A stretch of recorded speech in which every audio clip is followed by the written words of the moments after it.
Contacto Valle está en la juega. En Colombia a las 11 de la mañana 26 minutos y queremos darle la bienvenida al señor Fiscal General de la Nación que nos atiende amablemente en esta mañana de domingo. Doctor Eduardo Montealegre, bienvenido a Voces de Occidente desde Buga, buenos días. Muy buenos días, muchas gracias por la invitación, un saludo muy cordial a todos los oyentes en Buga. Señor Fiscal, empecemos por lo que le compete al departamento del Valle del Cauca. ¿Qué ha pasado con el caso de Sigifredo López, la investigación, el proceso que se adelanta contra el exdiputado? ¿Por qué no se ha resuelto el tema? Miren, nosotros en semanas atrás decidí cambiar de fiscal. Hay un nuevo fiscal encargado de la investigación. La finalidad de este cambio es para darle más garantías al exdiputado Sigifredo López. El fiscal está practicando algunas pruebas que han sido solicitadas por la defensa, otras pruebas que ha considerado importante practicar la Fiscalía General de la Nación. Estamos verificando todos y cada una de las declaraciones de las personas que han dado su versión dentro del proceso y nosotros esperamos que en el tiempo más breve posible podamos estar tomando una decisión frente al caso del exdiputado. Señor fiscal, se dice que hay una fábrica de testigos y el testimonio que involucra a Sigifredo López hace parte de un montaje con fines políticos. La Fiscalía tomó como última palabra los testimonios de quienes presuntamente hacen parte de ese carrusel de testigos. Mire, yo puedo indicar que nosotros estamos investigando una denuncia que hizo un periodista muy importante en Colombia, como es Daniel Coronel, donde él hace referencia a un eventual carrusel de testigos en Colombia.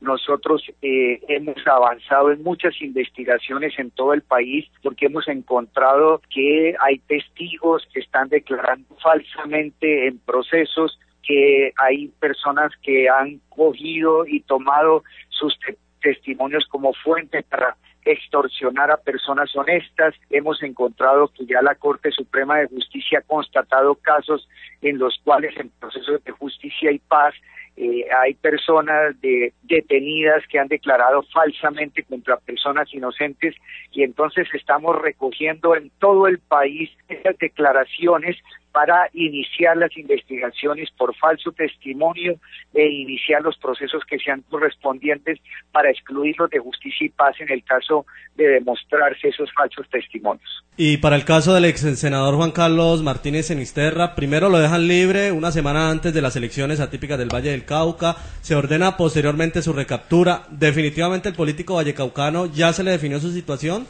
¿es culpable de los delitos de que se le imputan? Mire, no podemos decir que sea responsable o culpable de los delitos que se le imputan, porque la investigación hasta ahora está comenzando.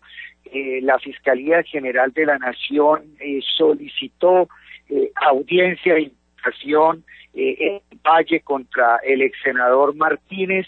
La Fiscalía tiene algunos elementos de juicio para hacerle imputación por una tentativa de fraude electoral. Esa imputación ya se solicitó que se fijara audiencia en el Valle del Cauca. Estamos esperando que se fije fecha por parte de un juez de control de garantías y la Fiscalía ya va a formalizar unos cargos contra el ex senador, pero es una investigación que apenas comienza. Nosotros no podemos, empezando una investigación, así se formule una imputación, realizar un juicio anticipado de responsabilidad contra el ex senador. Nosotros vamos a formular la imputación, escucharemos las pruebas de defensa y de descargo que presente el ex senador, y posteriormente se tomarán las decisiones que sean del caso. Por ahora se va a formular una audiencia de imputación ante un juez de control de garantías en el Valle. Señor fiscal, a nivel nacional se viene presentando una situación preocupante con el tema de las cárceles.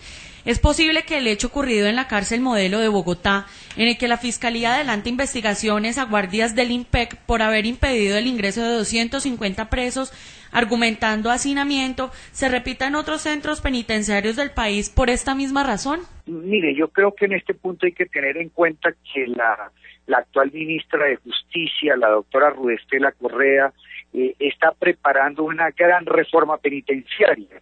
Este trabajo lo venía adelantando el Ministerio de Justicia a iniciativa del doctor Juan Carlos Esguerra. la señora ministra de Justicia, Estela Correa, continuó con los trabajos que dejó iniciado el exministro Esguerra, y ella va a presentar a consideración de la Comisión Interinstitucional en Materia de Justicia, que está integrada por todos los presidentes de las altas cortes, por un representante de los funcionarios de la rama judicial y el fiscal general de la Nación, una gran política de reforma penitenciaria.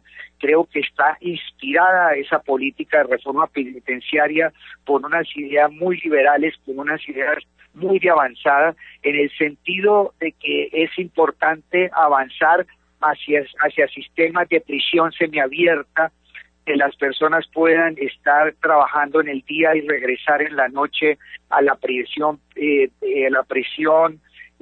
los fines de semana existan también la posibilidad de modificar el régimen de detenciones, que las personas puedan trabajar en ciertos casos durante la semana y regresar a los establecimientos carcelarios durante los fines de semana.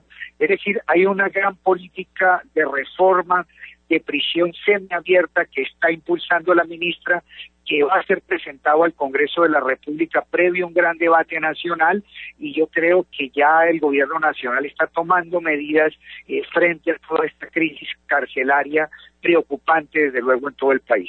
Pero, señor fiscal, esa medida de la prisión semiabierta que se está planteando o que se va a plantear en el marco de la reforma penitenciaria, ¿sería el camino, la solución para el problema del hacinamiento en las cárceles, teniendo en cuenta que cada vez hay más delitos y la Fiscalía tiene que enviar diariamente más gente a la cárcel?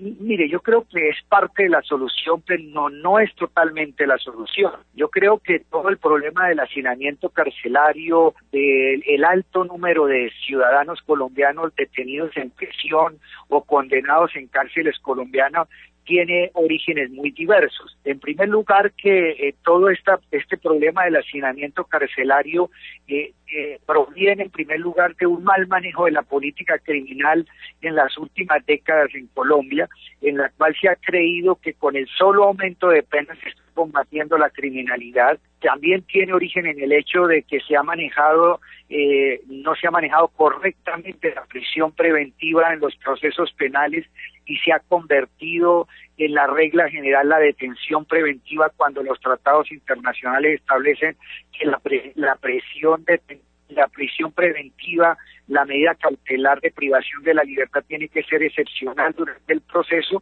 y creo que también faltan unos regímenes semiabiertos de prisión como los que plantea la ministra. Entonces yo creo que hay una serie de factores que convergen en este momento la explicación del hacinamiento carcelario, pero ya el gobierno, las altas cortes y la Fiscalía, pues vamos a entrar a tomar medidas para solucionar este problema. Cambiando de tema, doctor Eduardo Montealegre, la Corte Constitucional emitió un fallo en el que se ordena mover las bases militares en el Guaviare para regresar 6 hectáreas de tierra a los resguardos indígenas Yuk y Nucac.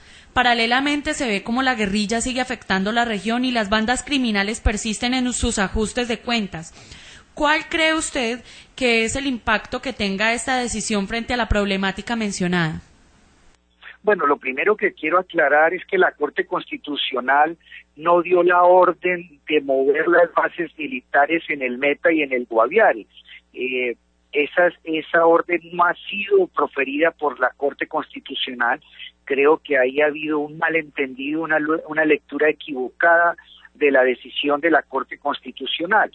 La Corte expresamente señaló que no está ordenando el retiro de las 2 bases militares ubicadas en los departamentos de Meta y Guaviare, sino que lo que estaba era ordenando la devolución de 6 hectáreas de territorio colectivo ocupadas actualmente por la fuerza pública en el marco de una extensión mucho más amplia de tierra, que creo que son aproximadamente 250 hectáreas. Lo que ha dicho la Corte Constitucional es que sin mover las bases del Meta y del Guaviare, dentro de esa gran extensión de tierra que tiene asignada la fuerza pública, se le devuelvan 6 hectáreas de territorio colectivo a los grupos indígenas Guayabero y Nucac, pero no es una orden de movilizar las bases en estos 2 departamentos. Pero devolverlas, podemos traducir lo que es definitivamente entregarlas, cuando el Estado debe garantizar la defensa y seguridad de sus ciudadanos. ¿Por qué esa decisión que va en contravía de este principio legítimo de la Constitución? No, yo creo que la Corte Constitucional ha tomado en este caso una decisión muy equilibrada. Yo respaldo absolutamente la decisión de la Corte Constitucional, porque aquí lo que la Corte Constitucional expidió una medida que logra un equilibrio entre el derecho que tiene la ciudadanía, el derecho que tenemos todos los colombianos a que el Estado nos garantice la seguridad pública, a que el Estado garantice la soberanía y la tranquilidad en todos y cada uno de las partes del territorio nacional, pero también a su vez garantizar el derecho de los pueblos indígenas Guayabero y Nucap, el derecho a la propia existencia de estas comunidades indígenas, el derecho a que no sean desplazados, el derecho a que se respeten todas sus tradiciones culturales. Entonces me parece que ha sido una solución muy equitativa, muy equilibrada, en el sentido que sin necesidad de remover las bases que hay en el Meta y en el Guaviare, sin que exista ningún cambio de esas bases militares, sí se logre que dentro del territorio, creo que son cerca de 250 hectáreas que tiene la fuerza pública, se le retorne 6 hectáreas de territorio colectivo a los indígenas sin afectar la seguridad del Estado, porque las bases se mantienen en el mismo lugar. Muy bien, señor fiscal, a las 11:38 de la mañana cambiamos de tema. Hay una nueva ley de violencia familiar. ¿Esa ley contempla de pronto dar el delito de lesa humanidad al maltrato de la mujer? No, en este momento no hay ninguna ley de la República donde se establezca que el maltrato a la mujer sea un delito de lesa humanidad. No lo podrían de pronto poner porque es que el maltrato contra la mujer está en crecimiento y entonces no podría haber como cárceles o unas penas mucho más altas para aquellos infractores que maltraten al sexo femenino. Bueno, pero lo primero que tengo que aclarar es que el concepto de delito de lesa humanidad solo opera en los casos en que lo describe el Estatuto de Roma, el Estatuto de la Corte Penal Internacional, que establece que tienen que tratarse de violaciones masivas y sistemáticas contra los derechos humanos, que tienen que ser ataques generalizados y sistemáticos contra la población civil, y no cabría dentro de las categorías y la especificación que tiene el Estatuto de Roma frente a un delito de lesa humanidad. Yo creo que el tema de la violencia intrafamiliar no se debe tratar exclusivamente con base en disposiciones penales. Yo creo que tiene que existir unas políticas públicas de prevención, de tratar de disminuir la violencia en los hogares, pero yo creo que lo preferible es que acudamos en la medida de lo posible lo menos al derecho penal para solucionar conflictos familiares y conflictos sociales. El derecho penal debe actuar como el último mecanismo de reacción de una sociedad para resolver conflictos sociales, y creo que antes que seguir subiendo indiscriminadamente penas, por muy grave y delicado que sean los delitos, yo creo que la misión de política criminal del Estado es seguir trabajando en materia de prevención del delito y solucionar conflictos como los de la violencia intrafamiliar a través de mecanismos de concertación, conciliación y de prevención, como ya lo he dicho, antes que seguir aumentando penas. Bueno, señor fiscal, entonces, en este orden de ideas, recordémosle a nuestros oyentes cuáles son los delitos de lesa humanidad que más altos tiene Colombia. Mírenos, los delitos de lesa humanidad son los delitos que están descritos en el Estatuto de la Corte Penal Internacional. En ese Estatuto de la Corte Penal Internacional se establece un requisito general, específico, muy preciso, y es el de que para que exista un delito de lesa humanidad se requiere que existan ataques generalizados y sistemáticos contra la población civil.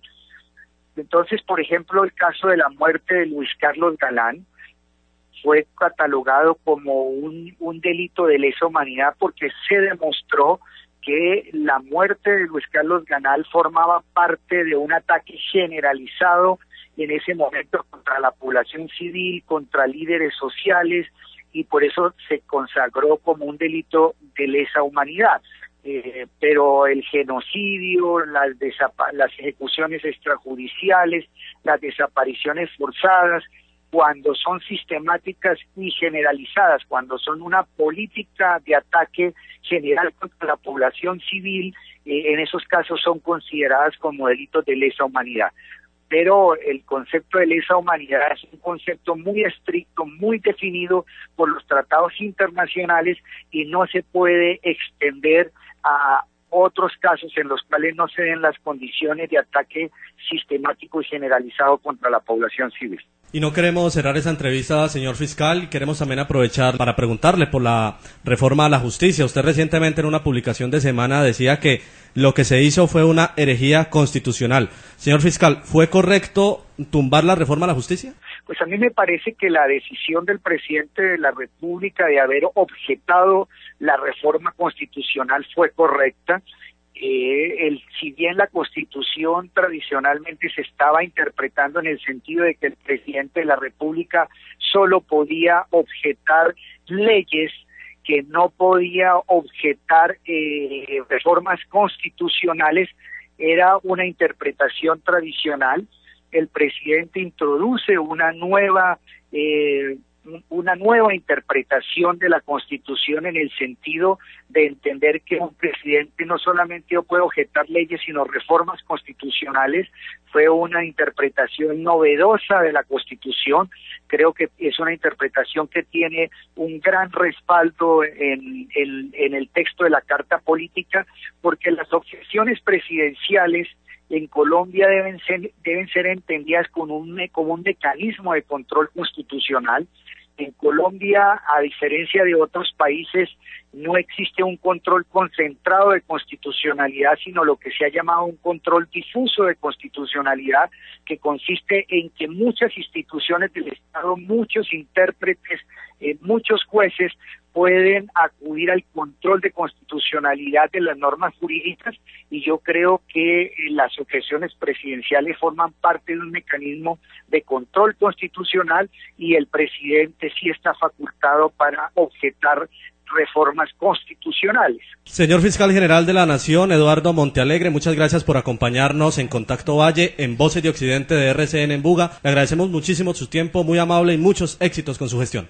Bueno, muy buenos días y un saludo muy especial a los oyentes de Buga y del Valle del Cauca. Muchas gracias por la entrevista. RCN, la radio.